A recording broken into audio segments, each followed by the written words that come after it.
8 giovani positivi su 13 residenti nella provincia di Padova. Sono gli esiti dei tamponi effettuati dopo che 2 ragazze diciottenni, di ritorno da un viaggio premio per la maturità fatto in pullman nell'isola croata di Pag, sono risultate contagiate dal coronavirus.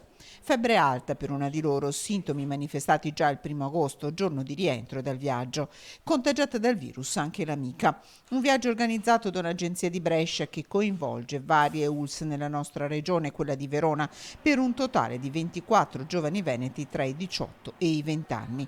Contagi di rientro, come sono stati definiti in queste ore, dopo viaggi di divertimento. La raccomandazione forte, ancora una volta, a tutti coloro che si reca in vacanza, soprattutto all'estero, ma anche nelle normali attività di vita quotidiana, di continuare a non abbassare la guardia, a utilizzare tutte quelle precauzioni che ormai conosciamo a memoria. Resi noti dal Dipartimento di Prevenzione dell'ULSS 6 anche i primi risultati sui 94 tamponi in corso tra i partecipanti al centro estivo di Padova Nuoto, dove un ragazzo di 11 anni è risultato positivo dopo aver manifestato sintomi.